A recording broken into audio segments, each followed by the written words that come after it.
Right now on IUSTV News, we have the latest updates on the conflict between the U.S., Israel, and Iran. And IU has been named a top producer of Fulbright Scholars this past year. And later, find out more about the Bloomington woman arrested in a drug trafficking ring in Indiana.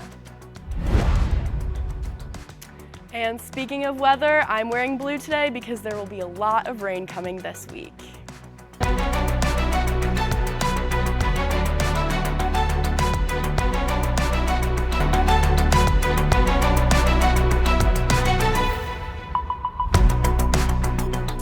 Americans across the nation awoke to news on Saturday morning that the U.S. military had completed multiple missile strikes across Iran. Now the world watches the aftermath. Thanks for joining us. I'm Camden Glover. And I'm Carson Beeman. The conflict continues on, but multiple sources have relayed information concerning the state of the Iranian government and confirmed casualties.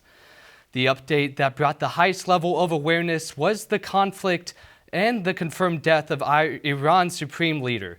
Reports from the United States and Israel say that 86-year-old Ayatollah Khamenei has been killed. Iran has been responding to attacks by striking U.S. and Israeli military bases across the Middle East.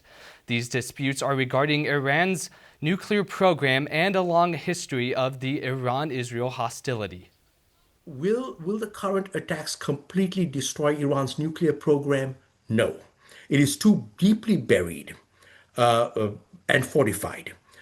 Essentially, I think that President Trump has come to realize that the solution is not a military one, it's a political one. In other words, it is a regime change and a gamble that a new Iranian regime will, at least for the foreseeable future, be willing to relinquish nuclear weapons capability.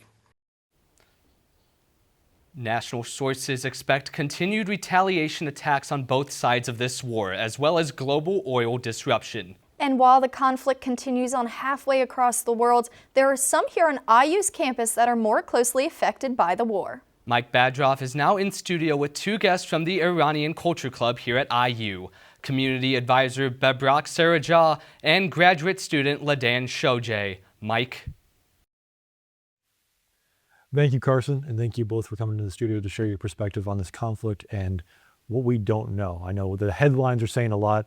What can you both tell us about what the effect here is on campus and maybe your personal connection to this conflict? LaDonna, can we start with you?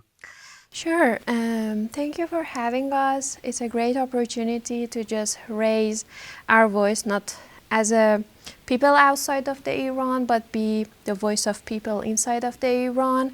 I can say what they really are demanding are just a normal life like you and I have, without any exaggeration. And for reaching to that, for seeking this demand, I have to say they paid a lot. They tried several possible ways to do that, and asking and demanding for help, even through the external military intervention, was the last chance. And Iranian nation, these people want to have a free country like all the other nations. And we're talking about a free country, you're talking about the regime and the supreme leader. We are seeing, and on social media and a lot of media, that there is a split between, we were talking about this earlier, people protesting and people mourning and people celebrating.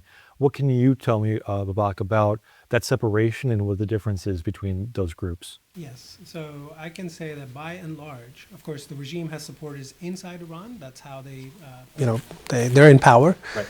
They also have some sympathizers outside of Iran, but by and large, Iranians were celebrating the elimination of the supreme leader who has been in power for 37 years. He is the longest serving dictator in the world. Has been responsible for the deaths of thousands and thousands of people.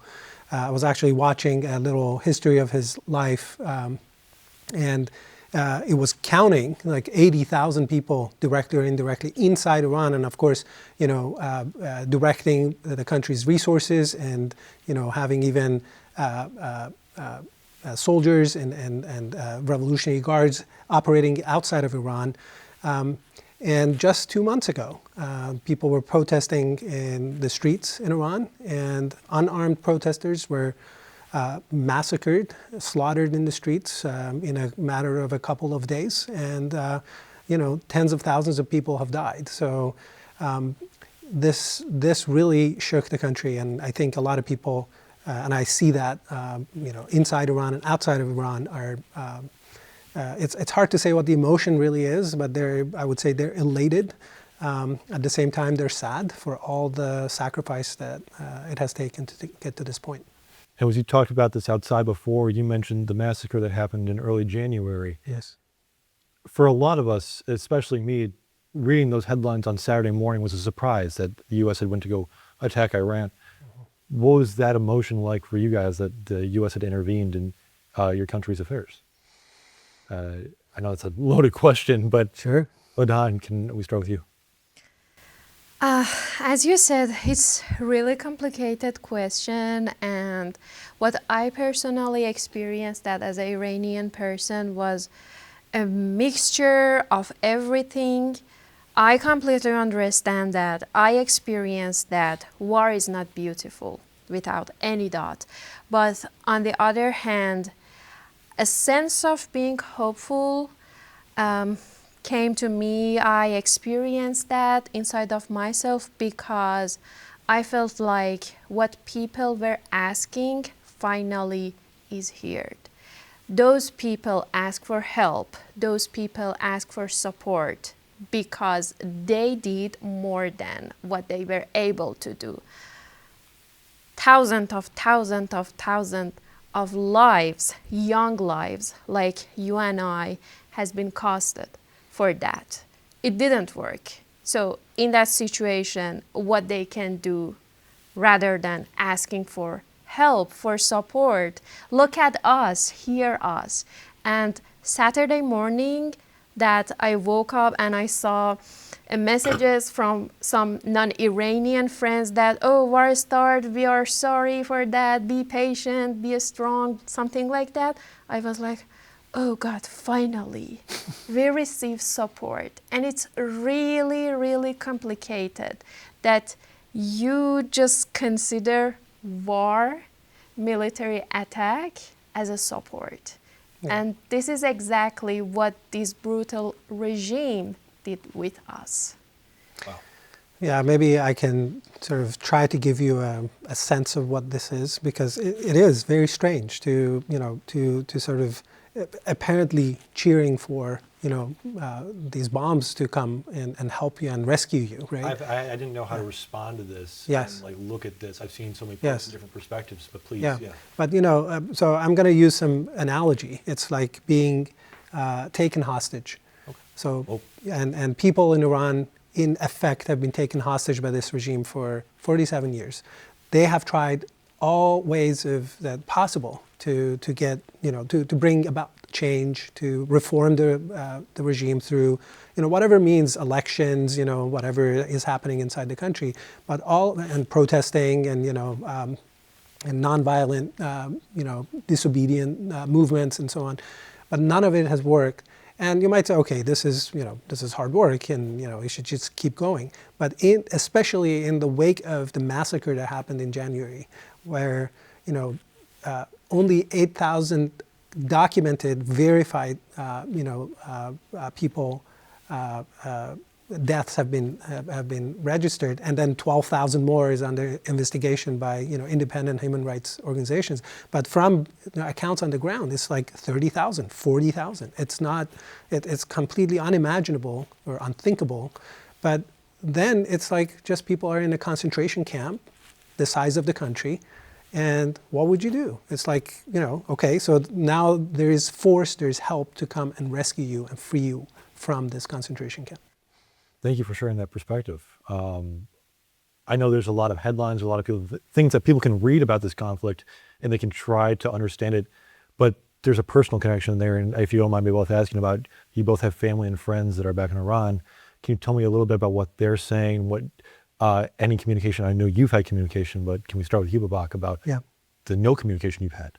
Yeah, I've had no communication. Of course, I have, family, close family. My father is there, my brother is there, I have aunts and uncles and cousins and so on.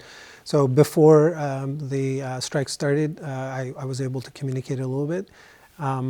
But after the strikes, they shut down the internet and means of communication. So apparently, some people can call from inside, using regular phone lines, but nothing goes inside as far as I've been able. So, we're just hopeful that they're okay. And I know that of course, it's bombs and bombs are falling and missiles are falling, and so it's dangerous. But I also understand that this is not just like random shooting. These are targeted strikes. There is going to be, and there is civilian casualty and collateral, civilian deaths, which is sad, and that's the reality of it. But I'm hoping that everybody's safe. Ladon? So I can say the last update I have had from my family was 2 days ago, that my mom called me and she said that they are okay. They try to stay at home as much as possible, but they are not asleep during the night because of the sound of bombing and explosion. Mainly during the nights, windows are shaking because of bombing, which is really scaring. Add to that, I think one of my friends texted me just one day before the war started, and she said, let the other people know as much as you can that we want this help. It doesn't mean I'm sure if the attack happens, I will stay alive. I'm sure that if this regime stays, next year, everything will get the worst, and the minimum of everything that I have now won't be available if this regime stay. So we are sure we want to change the regime. We know what is our decision. We are completely sure and confident about that. Just we are seeking for help. Thank you. I know there's a lot of uncertainty with how this war will turn out, and there's a lot of voices saying that, hey, this will last 4 or 5 weeks. It could go longer. This is the last thing I have for you both. What is one message you want people to know as this conflict continues on? I think we can start with you. Yeah. So I want to let the people know, Iranian people, Iranian nation are a peaceful nation, like all the other nations. They don't like war. But as I mentioned before, it's the only remaining solution that we already have to just seeking for democracy, seeking for free country, seeking for our human rights, and just asking for a normal life like the other nation, and hoping to have a pause on all the discrimination we have been experiencing during this regime and government. And because of the regime, right? Yeah. Yeah. I just want to point something out, which is, Ladon and I are actually two separate generations. I was born just before the revolution, and you were born, in the middle of this regime, right? Yes. And so two separate generations that have grown up and experienced this regime, and we have similar, despite that, we have similar messaging. So in order to say what we want, instead of telling you what I want to read to you this post on X that I mentioned to you. So this is by a person named Shaghayer. Shaghayer is a woman's name. It's a flower. And so what she's saying is that it's probably the last seconds of my internet connection. This is just the morning of when the strikes started. Internet connection, it's going down. I'm saying this from Tehran under bombardment. My only request to foreigners is that they do not hold anti-war rallies. That is powerful. That is something I think a lot of people are still unsure of and still unknowing about as this conflict continues. And I appreciate you both coming in the studio. Absolutely. Ladon, thank you again. Thank you. That is all the time we have, and I appreciate you both making the time to come and share your perspective. We'll continue to update on IUSTV news here about the conflict as it continues on. That's all from us here at the chairs. Sending it to you back at the desk. Thank you, Mike. In local news, 10 drug dealers were sentenced for partaking in a drug trafficking ring, trafficking kilos of fentanyl, meth, and cocaine, one of them being a Bloomington woman. Tia Wampler, a 36-year-old from Bloomington, was arrested for conspiracy to sell drugs and was handed a 10-year sentence with 5 years of parole. The Indiana criminals, who spanned from Indiana, Terre Haute, Muncie, and other areas, were handed sentences ranging from 4 years to 33 years. An Indiana Senate bill is moving forward that targets commercial driver's license held by undocumented immigrants. If passed, it would require the Indiana Bureau of Motor Vehicles to stop issuing new CDLs and potentially revoking existing ones. Supporters say it's about enforcing the law and improving safety, but critics warn it could worsen driver shortages in industries like trucking. As the bill advances, it raises a bigger question about how policy decisions impact both public safety and the workforce. IU has been named a top producing institution for the Fulbright U.S. Student Program for the 2025-2026 academic year. 12 Indiana University Bloomington students received Fulbright awards, placing IU among the top 40 universities in the country. The Fulbright program enables recent graduates, graduate students, and early career professionals to study, teach English, or conduct research in more than 140 countries, offering global experience and cross-cultural exchange. And I'm so grateful to have the Fulbright. It is the only way that I was able to get here in a honestly very chaotic funding year. I'm really grateful that the Fulbright has stayed stable and has enabled me to be able to do the year of fieldwork that I need to be able to complete my degree at all. Applications for the next Fulbright cycle are expected to open sometime this spring. A wildlife reduction operation took place in southern Indiana last week. From February 23rd to 27th, the deer population in Origin Park in Clarksville, Indiana was strategically lowered. 10 USDA employees were given permits to kill up to 80 white-tailed deer in the area. This action was taken to prevent the deer from causing property damage. New ResMed distributor facility being built in Greenwood, expanding sleep and breathing care in the Midwest.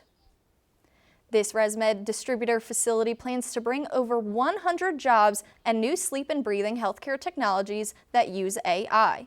It will work with ResMed distributors in Atlanta and Moreno Valley to improve upon two-day transit coverage from 75% to 85% across North America.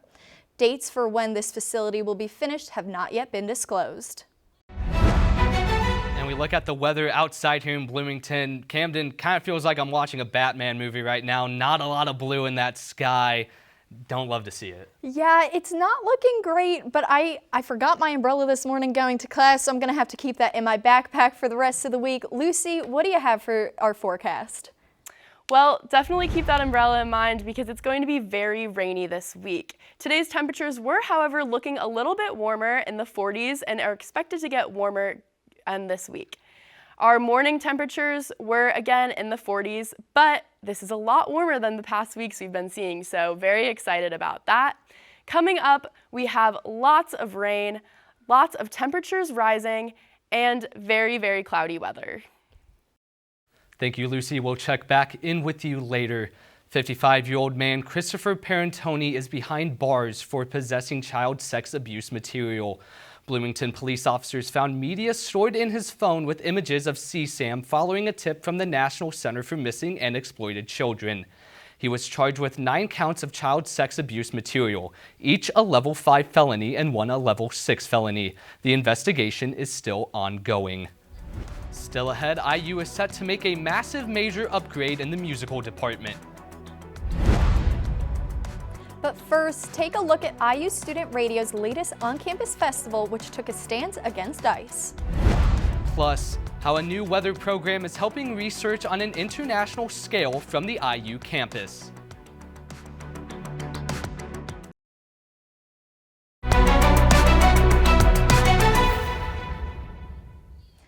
welcome back. Carson, I don't know about you, but growing up, I was just listening to music on the radio, but while being in Bloomington, I noticed how involved the Bloomington radio stations are in the community. Yeah, whether it's WIUX or more of the broader stations out here, definitely a lot to look forward to, and especially as the weather gets warmer, festival season and concert season coming up. And our own Elena Prasinski has more on what WIUX offered to our campus this past weekend. Elena?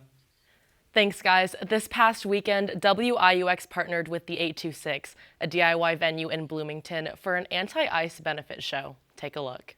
I'm here at the Harmony School for the anti-ice benefit show hosted by 826 Shows.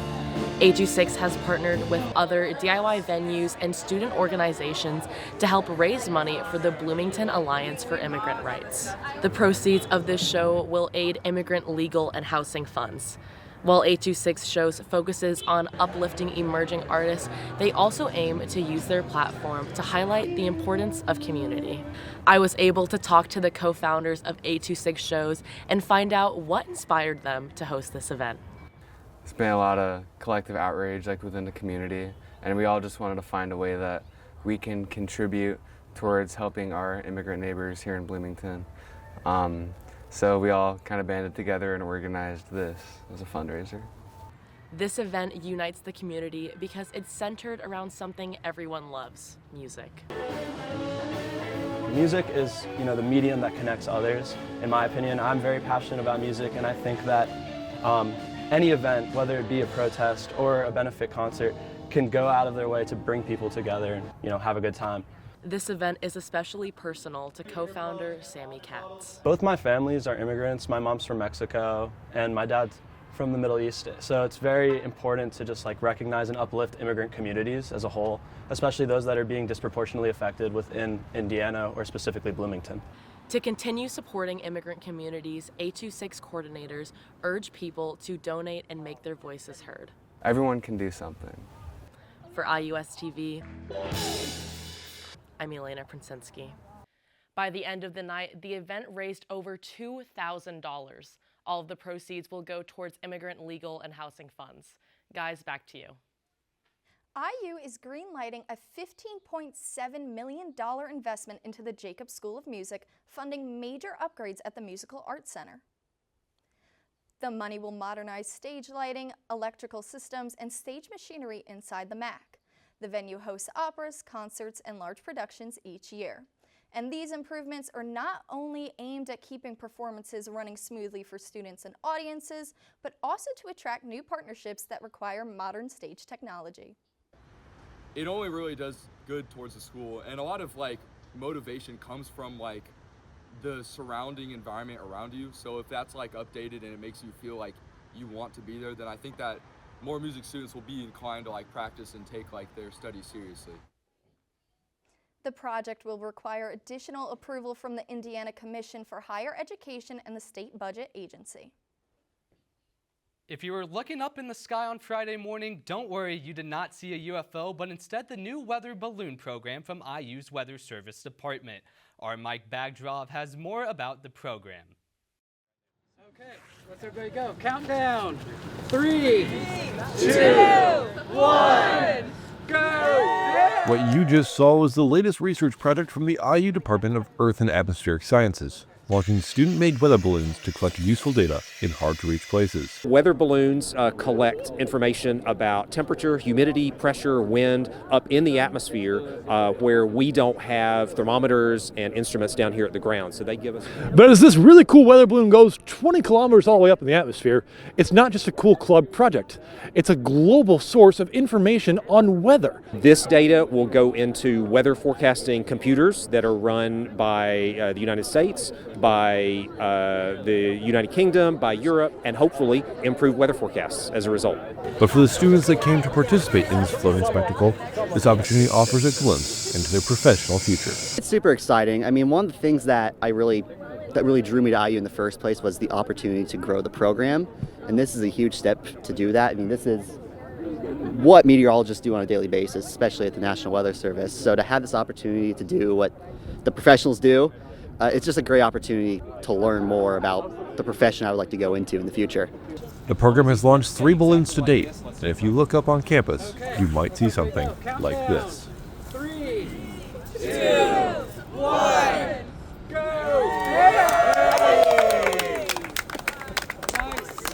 For IUSTV News, I'm Mike Badroff. If you keep on looking up on the IU campus, you'll maybe catch more on the department's launches.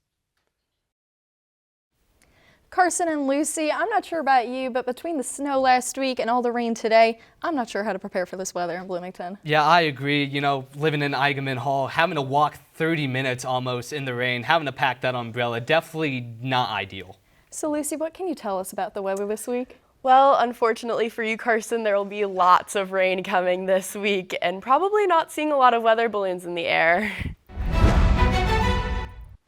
All right, we have temperatures rising this week. We are looking to go into the 40s. Today, the temperatures were all in the 40s, but later this week, it will get a lot warmer. Our overnight temperatures are very similar, all in the 40s, but we're closer to 50, which is definitely a huge improvement from the very cold weeks we've been experiencing. At our 7-day forecast, it's looking like there's going to be a lot of rain. As Karen from Mean Girls has said, I think it's raining right now, and I think it's going to be raining all week long until Monday, which we will finally see a sunny day. That being said, although it will be very rainy and you will definitely need umbrellas, the temperatures will be rising, and on Friday, it will be 76 degrees. Back to you, Camden and Carson. All right, thank you, Lucy. As, once again, not loving the weather, but we're just going to have to bear through it for the next week. Still ahead, have the Hoosiers' hopes for the postseason come to an end? Our Mireille Fernandez has more when we come back.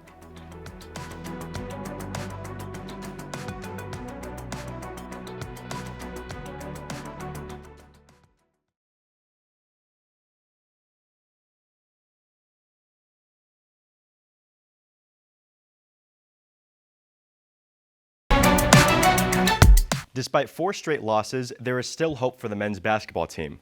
The women's basketball team is coming off a strong win against Penn State, and finally, future stars showcase their skills at the NFL Combine in Indianapolis. Hello everyone, and welcome to sports. I'm Mireille Fernandez, here to update you all with what's new in sports. Starting off, it's been a rough past couple weeks for the Hoosiers after losing 4 straight, but all hope is not yet lost. With 2 games left in the regular season, one being a rematch against Minnesota at home, and the final game being against Ohio State, the Hoosiers are hoping to make a strong statement to sneak into the March Madness tournament this month. Looking over at the women's basketball team, they know how to win. They closed out the regular season strong with a 93-59 win against Penn State. They started off hot, scoring a monstrous 31 points in the first quarter. Shea Chesky scored 29 points, which marks her 20th game with 20 or more points this season. She now has 674 points in the season, which ranks her 3rd all-time. Additionally, they won the battle on the board 39-34. IU held the lead for every second during the 40 minutes of the game, with 4 Hoosiers scoring double digits. They play 12-seed Nebraska in the Big Ten tournament in Gainbridge Fieldhouse today. Throughout this past week, athletes participated in the NFL Combine in Indianapolis. Mississippi State wide receiver Brennan Thompson was the fastest during the 40-yard dash, running a 4.26, marking it as the 5th fastest since 2003. For Indiana University, wide receiver Omar Cooper Jr. ran a smooth 4.42, with tight end Riley Nowakowski running a 4.66. Defensive back D'Angelo Pons had a 43.50 vertical jump at 5'8", ranking him 3rd for this year's draft class. Projected #1 overall pick Fernando Mendoza decided not to participate at the NFL Combine, but will showcase his abilities at the upcoming IU Pro Day. Our Camden Glover was at the event. Take a look. The 2026 NFL Scouting Combine took place in Indianapolis from February 24th to March 1st. The Hoosiers have now made program history twice on the field of Lucas Oil Stadium. In December, Indiana won the Big Ten championship against Ohio State on this field. Now, it was where the record-breaking 9 IU athletes were invited to the NFL Combine. Athletes took the field starting on Thursday, February 26th, and lasted until Sunday, March 1st. They participated in a series of on-field tests, examinations, and more. Head coaches and general managers were also in attendance as teams held informal and formal interviews with select athletes. The 9 Hoosiers in attendance were linebacker Aiden Fisher, cornerback D'Angelo Pons, defensive back Lewis Moore, tight end Riley Nowakowski, quarterback Fernando Mendoza, wide receiver Elijah Surratt, wide receiver Omar Cooper Jr., running back Roman Hemby, and offensive lineman Pat Coogan. Mendoza explains the significance of the success of this program and noticing an increase in scouts. It's great to see, from day one, then all the way to the national championship, more scouts showing up for my teammates, for me, for just everybody in the Indiana organization. And I think it just really signifies how we're able to turn that program around with the great guidance and leadership of Coach Signetti. And like I said, I'm excited that all the scouts are there because it gives my teammates a great chance to play the next level, which is all of our dreams, and a great opportunity. The Las Vegas Raiders currently hold the first pick in the draft, which will begin on April 23rd in Pittsburgh, Pennsylvania. Thanks, Camden. And for the latest on all things IU sports, be sure to tune in each week to Hoosier Sports Night. You can catch it on Thursdays on IUSTV. Guys, it's Madness Month and anything can happen. Last year I stuck with the Gators and they didn't let me down. I know it's way too early, but who do you guys got?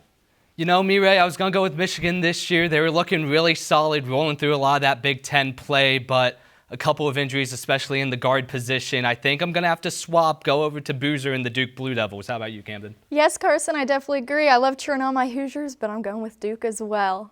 So, Lucy, can you give us one more look on the forecast for this week? Yep, it's looking like it's going to be a little bit warmer this week, hopefully, especially considering all the cold that we've experienced lately, but it will be rainy, so definitely be sure to have lots of umbrellas, rain jackets, everything prepared, because we are not looking for sunny until Monday. Sounds good, and I'm looking forward to these warmer temperatures. I love hanging up my big winter coat towards the end of Put away the coat, put away the boots, put away the jackets, put away everything, and put on some shorts. That's what I like to hear. So overall, thank you, Lucy, and thank you for watching IUSTV News. For updates between newscasts, check out IUSTV.com, and be sure to follow us on Instagram, Facebook, and X. We're back here next week. See you then.